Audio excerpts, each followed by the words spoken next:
All right, welcome back to the Kitchen Group Research Talks. Today we have a new paper recently published in the Journal of Physical Chemistry C. You can find it at this URL that's in the video description. It will be part of a special Festschrift issue for Cynthia Friend. The topic of this paper is on simulating segregation in a ternary copper palladium gold alloy. And what we did was combine density functional theory, machine learning, and Monte Carlo simulation with experimental data from Andy Gelman's group that Zhitao Guo measured. And I'm going to tell you in a nutshell here what we found. So in a nutshell, we used these three methods to simulate segregation, and I'll give you a little bit of detail about that next. And we found some results agreed qualitatively very well with the experimental data, and some results disagreed across the whole composition space. Now, the agreement depended on a few factors. One is the accuracy of DFT, and we show there are some non-systematic errors that can lead to qualitative agreement and disagreement in different parts of the composition space. And we also found that the simulated system wasn't always exactly the same as the experimental system, and then we could see disagreements because we weren't comparing the same things. So, nevertheless, it is clear that gold segregates very strongly across the entire space. That was a result in clear agreement. But in the copper palladium side, the segregation energies are small, near zero, and so small errors can actually change the sign from positive to negative, and that can lead to an apparent or actual disagreement in results.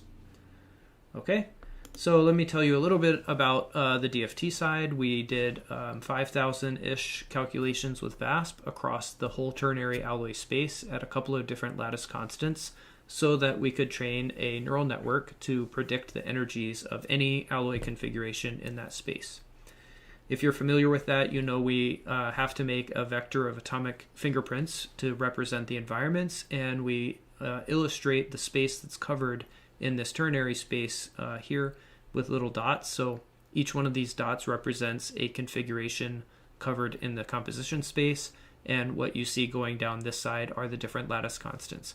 So this volume here is the space that the fingerprints span, and then the neural network will essentially be able to interpolate anything in between this space since it's so densely covered. Once we're done with that neural network, you can see down here we have really good training and validation errors on the order of 2 millieV per atom, and that's true in the training and validation set and in the test set, which is a good indication that we can use a neural network to predict these energies. Then we have a Monte Carlo simulation where we take a large slab and perform lots of atomic swaps to see which ones are favorable. And if an atomic swap results in a reduction in energy, it's accepted. And if the energy goes up, it's accepted with a Boltzmann probability. And then we make 15,000 successful steps until we see this region here that is basically at steady state constant, and we take an average of this region to see what is the surface composition in the first layer for gold and palladium and copper. And what you can see is gold is enriched, so we start out at this bulk composition here and end up with a much richer gold composition, and we see that palladium and copper are depleted and much lower than these bulk regions. Now this is one single composition. What we did was 24 different bulk compositions that are each of these black dots, and we have simulated them at each one of these dots, and these have been measured by the Gelman group using low energy ion scattering spectroscopy. And so what we can see is qualitatively we see enrichment of gold, so we subtract off the bulk composition here, and we're just looking at either excess in red or deficit in blue.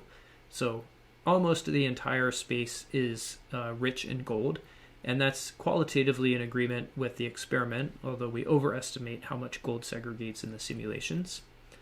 And you can see on this line here that we predict an enrichment of palladium, but experimentally you see a deficit, and what you see is actually an enrichment of copper over here, and that's not what we see.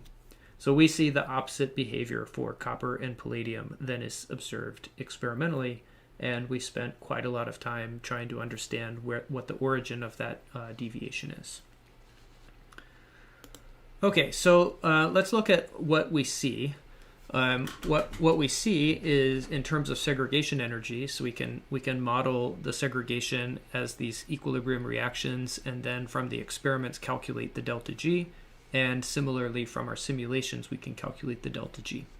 And so for the gold palladium results, we see they're basically on parity. We see the same thing as in experiment as we do in the simulations, but for copper palladium over here we see the wrong sign. So experimentally it's positive, but on the simulation it's negative. So this is the origin of that inconsistency there, is we just calculate the wrong sign.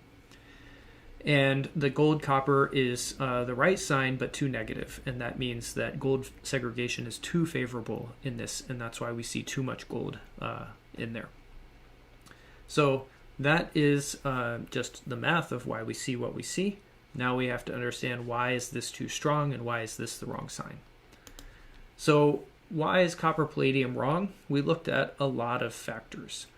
It is probably not due to many of them. So we ruled out the phase structure, so it's known the B2 phase forms, and all that does is reduce the amount of copper segregation. It does not change the sign. It doesn't matter about surface relaxations or vibrational entropies. There may be a contribution from errors in alloy formation energies and surface energies. Those are not systematic across those systems, and so that's one possible reason, but the most likely difference we found is that there are surface-specific segregation energies on different facets. So 111 is the simulation that we did first. It's the most close-packed and most common surface, but it turns out it has the opposite segregation behavior as 110. And the experimental surface is polycrystalline, so it exposes a broad range of these surfaces, and that's the most likely explanation for why we see that, and you can find all the details in the paper on supporting that. All right, so in summary, the combination of DFT, machine learning, and Monte Carlo simulation and experimental data really led us to an enhanced understanding of what matters in ternary alloy segregation. There still are some gaps in agreement, but we think we understand the combination of accuracy of DFT, accuracy of the system that we're simulating, and how it compares to the system that's being measured. And all of those things contribute to the new understanding of what we see. It's unambiguous that gold segregates in any case, and these kinds of deviations from here to here and here to here are not super large, but they are close to zero, and in segregation, small errors that switch the sign can lead to exactly this kind of thing. So again, thanks for coming to our research talk and hearing about our recent work. This is just published today, and you can find it here. And again, that link will be in the video description. Thanks, and hope to see you in person one day soon.